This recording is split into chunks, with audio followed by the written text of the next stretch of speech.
Everyone आज हमने next topic करना है जो हम पीजीटी की प्रिपरेशन कर रहे हैं पार्ट 2 बीएड वाला पोर्शन। ठीक है, जो भी चैनल पे नए हैं वो चैनल को सब्सक्राइब कर लें। फर्स्ट यूनिट का लास्ट टॉपिक आज हम करेंगे, फिर हमारा जो फर्स्ट यूनिट कंप्लीट हो जाएगा। ठीक है, जैसे मैंने आपको पहले ही बताया था कि हमारे जो ये नोट्स हैं वो कम्प्लीटली प्रिपेयर्ड हो गए हैं, हिंदी इंग्लिश दोनों में है। ठीक है, जिसको भी चाहिए होंगे वो कांटेक्ट कर सकता है। ओके, नेक्स्ट है प्रॉब्लम सॉल्विंग एबिलिटी, मतलब समस्या सुलझाने की क्षमता। अब समस्या सुलझाने की जो क्षमता है वो आपका जो है वो मतलब एक इंडिविजुअल में होनी चाहिए, चाहे वो टीचर है चाहे स्टूडेंट है। तो कैसे जो है वो प्रॉब्लम को सॉल्व करना है, उसकी एबिलिटी जो है वो एजुकेशन में जो है वो बहुत इंपॉर्टेंट रोल प्ले करती है।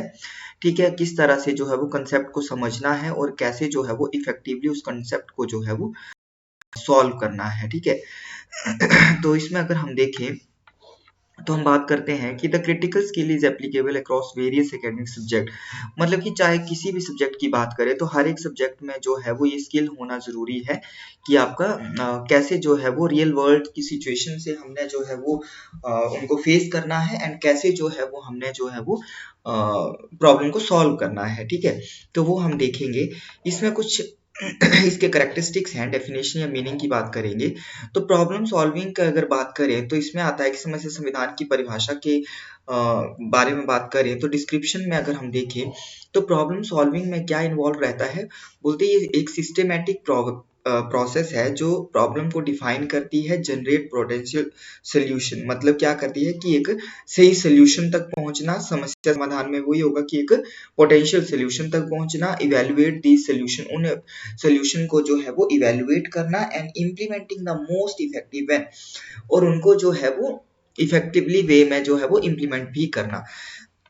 इंपॉर्टेंस की बात करें तो प्रॉब्लम सॉल्विंग जो है वो फंडामेंटल स्किल है जो स्टूडेंट्स को हेल्प करती है कि नेविगेट एकेडमिक टास्क, कैसे जो है वो एकेडमिक टास्क के साथ जो है वो उनको फेस टू फेस करना है, कैसे उनको सॉल्व करना है। ठीक है, मेक इन्फॉर्म डिसीजन कैसे लेने हैं एंड एड्रेस कॉम्प्लेक्स इश्यूज अगर आ रहे हैं तो उनको कैसे जो है वो उनके साथ डील करना है। ठीक है, नेक्स्ट बात करें तो critical thinking and problem solving. Critical thinking and problem solving की बात करें तो इसमें आएगा आपका हिंदी में है आलोचनात्मक सोच और समस्या समाधान। आलोचनात्मक सोच और समस्या समाधान में क्या होगा कि छात्रों को जो है स्टूडेंट्स के को मतलब क्रिटिकली थिंकिंग कैसे सोचना है और कैसे जो है वो प्रॉब्लम सॉल्व करना है ये इन्वॉल्व रहता है। उसका एनालाइज, इंफॉर्मेशन को एनालाइज करना, इवेल्युएट करना आर्गुमेंट्स को and make respond judgments. Clear. Next बात करें developing critical thinking skill enhance students ability to approach. अब जो क्रिटिकल स्किल की डेवलपमेंट होगी तो वो क्या करेगी, स्टूडेंट्स की एबिलिटी अप्रोच को जो है प्रॉब्लम सॉल्विंग करने की अप्रोच को जो है वो एनहांस करेगा। ठीक है, नेक्स्ट है सभी विषयों में आवेदन, एप्लीकेशन अक्रॉस सब्जेक्ट। सभी विषयों में आवेदन की बात करें तो प्रॉब्लम सॉल्विंग जो है वो एक लिमिटेड नहीं है, सभी विषयों से जो है वो related and it is a cross disciplinary skill applicable. ये जो है वो आपका क्रॉस डिसिप्लिनरी स्किल होती है एंड चाहे मैथमेटिक्स की बात करें, साइंस की, लैंग्वेज, आर्ट, सोशल साइंसेज, मतलब सब में जो है वो हमारा प्रॉब्लम सॉल्व एबिलिटी जो है ये प्रॉब्लम सॉल्विंग समस्या समाधान विधि जो है वो रहेगी और उनसे जो है वो हमें फेस टू फेस होना पड़ता है। The ability to apply problem solving skills across subject demonstrate a holistic approach जो है वो and to learn the prepare students for diverse challenges के लिए जो है वो स्टूडेंट्स को प्रिपेयर करना, किस तरह उनको समाधान करना है। रियल वर्ल्ड रेलिवेंस, वास्तविक दुनिया की प्रासंगिकता की बात करें तो प्रॉब्लम सॉल्विंग स्किल जो है वो gained in education are directly applicable making social challenges, कैसे जो है वो सोशल चैलेंजेस को जो है वो सीधे उनको सॉल्व करना है। ठीक है, equipping students with problem solving ability जो है वो किस तरह से प्रॉब्लम सॉल्विंग एबिलिटी को लाना है और उससे क्या होगा, प्रॉब्लम सॉल्विंग एबिलिटी आएगी देन वो सही से जो है वो उस प्रॉब्लम से डील करेंगे, देन उनका जो है सक्सेस बढ़ेगी, fostering adaptability and resilience. Next है steps in problem solving. Problem solving के जो स्टेप्स हैं वो कौन कौन से आएंगे, समस्या समाधान के चरण। अब प्रॉब्लम सॉल्विंग के स्टेप्स की बात करें तो प्रॉब्लम सॉल्विंग प्रोसेस जो है बोलते हैं वो typically involves identifying the problem, कि क्या प्रॉब्लम को आइडेंटिफाई करना, जनरेट पोटेंशियल सोल्यूशन निकालना एंड आपका evaluate this solution and selecting the most suitable one implementing it. Next आता है इंपॉर्टेंस, अंडरस्टैंड करना एंड अप्लाइंग सिस्टमैटिक अप्रोच जो है वो अप्लाई करना प्रॉब्लम सॉल्विंग की, और जो क्या करेगी एनहांस एफिशिएंसी और इफेक्टिवनेस को जो है वो एनहांस करती है। नेक्स्ट है कोलैबोरेटिव प्रॉब्लम सॉल्विंग, सहयोग, मतलब कि साथ में मिलके जो है वो समस्या का समाधान करना। तो इसमें जो है वो अदर्स के साथ जो है वो मिलके उन चैलेंजेस को फेस करना और कोलेक्टिवली जो है वो समस्या का समाधान करना। इसमें क्या रहेगा कि कोलैबोरेशन एनहांस करती है स्टूडेंट्स की एबिलिटी को to consider diverse perspectives and उनके आइडिया शेयर होंगे, कंबाइंड स्ट्रेंथ उनकी बढ़ेगी, फॉस्टरिंग टीम वर्क उनका बढ़ेगा और इंटरपर्सनल स्किल जो है वो एनहांस होगी। ठीक है।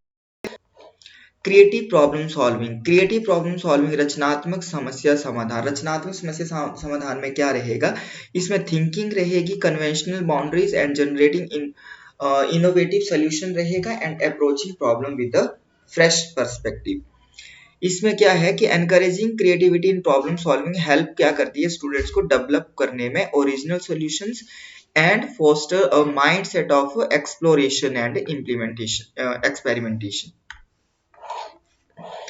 Next is role of teachers in developing problem solving skills. Problem solving skills में टीचर का जो है वो क्या रोल रहता है, समस्या समाधान कौशल विकसित करने में शिक्षकों की भूमिका।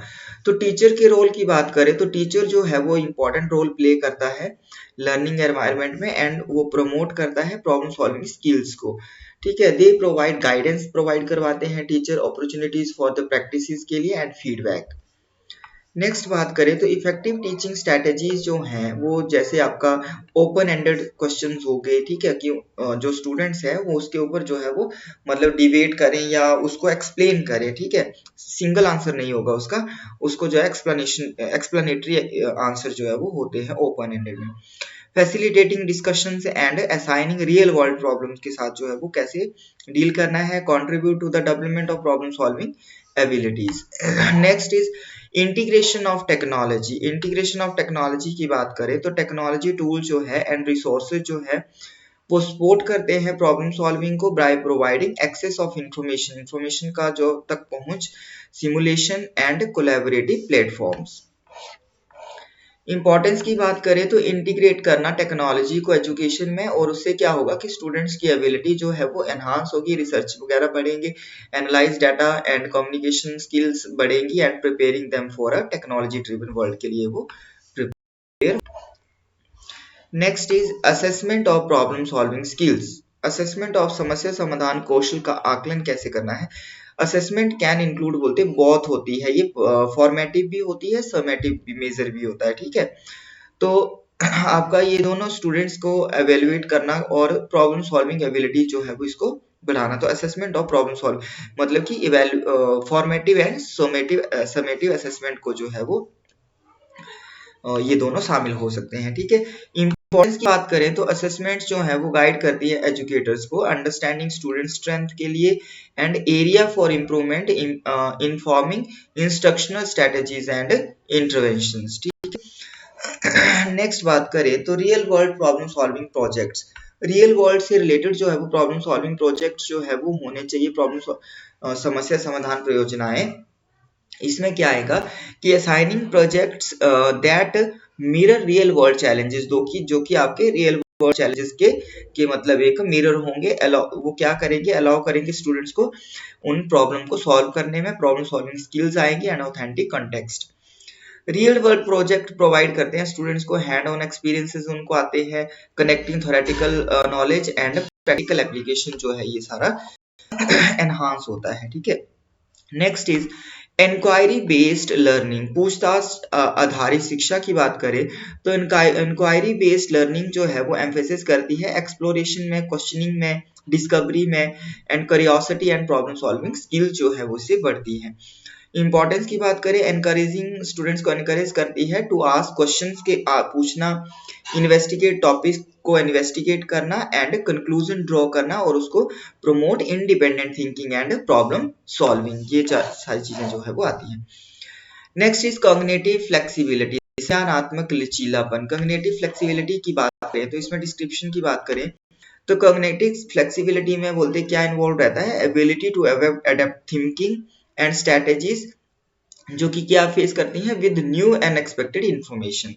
कॉग्निटिव डेवलपमेंट करना, कॉग्निटिव फ्लेक्सिबिलिटी की डेवलपमेंट होगी तो क्या होगा, एनहांस प्रॉब्लम सॉल्विंग स्किल्स बढ़ेगी and allow students to approach challenges from different perspective and adjust strategies as needed. Next is निर्णय लेने का कौशल, decision making skills. Decision making skill जो है वो इंपॉर्टेंट रोल प्ले करती है। डिसीजन मेकिंग स्किल जो है बोलते प्रॉब्लम सॉल्विंग में का एक पार्ट है और इसमें क्या इन्वॉल्व रहता है, selection of the most appropriate solution based on available information, किस तरह से जो है वो सिलेक्शन करनी है, ठीक है। Teaching decision making with in the problem solving process help करती है स्टूडेंट्स को evaluate trade off and the make informed choices. Next is reflection and management. Reflection and manage, परावर्तन और अभिज्ञान की बात करें तो रिफ्लेक्शन इन्वॉल्व रहती है एनालाइज करना एक की thinking and problem solving process and while metacognition is awareness and understanding of one's own cognitive process को। नेक्स्ट बात करें तो एनकरेजिंग रिफ्लेक्शंस एंड मेटाकॉग्निशन क्या हेल्प करता है, स्टूडेंट्स को हेल्प करता है become more self aware learner बनने के लिए and improving their problem solving strategies. Next is problem solving competitions. Problem solving competition जो है प्रतियोगिताएं होंगी तो क्या होगा, उसमें पार्टिसिपेशन होगी प्रॉब्लम सॉल्विंग कंपटीटर्स की एंड कंपटीशन रहेगा and challenges provide students with opportunities to apply their skills, किस तरह से उन्होंने अपनी स्किल को अप्लाई करना है और कॉम्पिटिटिव एंड सिमुलेटिव एनवायरनमेंट, तो उनका एक कंपटीशन होगा और वो अच्छा करने की ट्राई करेंगे। Next is importance, competition enhance क्या करता है, ये मोटिवेशन को एनहांस करता है, एनकरेज टीम वर्क को करता है, encourage and showcase students ability to solve complex problem को कैसे सॉल्व करना है अंडर प्रेशर में, ठीक है। लाइफ लॉन्ग लर्निंग ओरिएंटेशन, आजीवन सीखने की दिशा। आजीवन सीखने की दिशा की अगर हम बात करें तो बोलते डेवलपिंग प्रॉब्लम सॉल्विंग स्किल्स जो है वो क्या बताती है कि mindset of continuous learning and adaptability through out the life, जीवन भर जो है वो सीखना के बारे में विकसित करती है।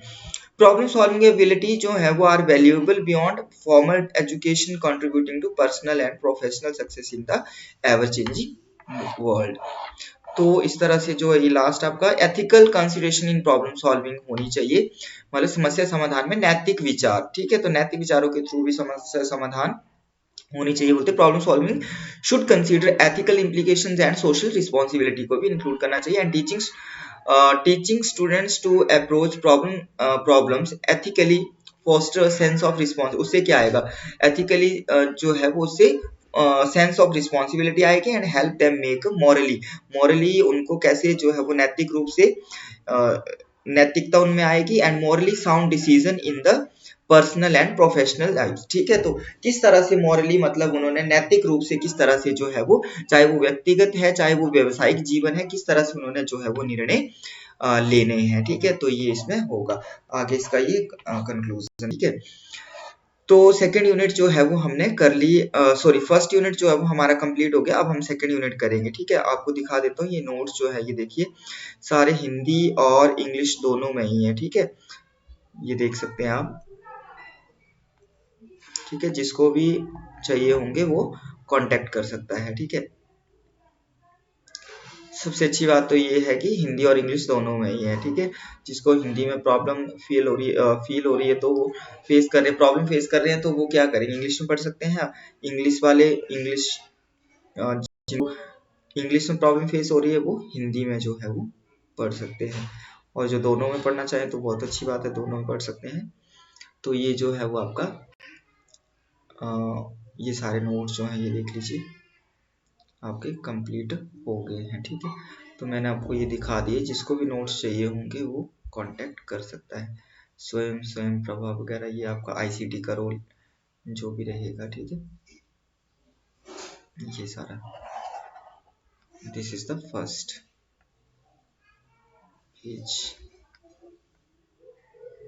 पेज कहाँ गया, तो ये नोट्स हैं, ठीक है। आप देख सकते हैं, ये देख लीजिए।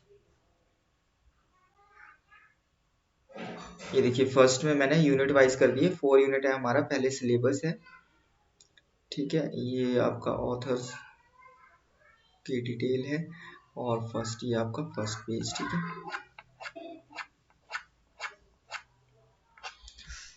ओके, जो भी चैनल पे नए हैं वो चैनल को सब्सक्राइब कर लेंगे और जिसको नोट्स चाहिए होंगे वो कांटेक्ट कर सकता है।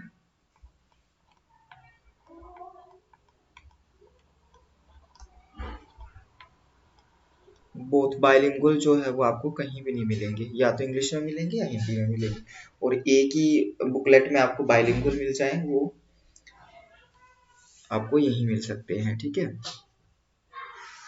Okay, thank you.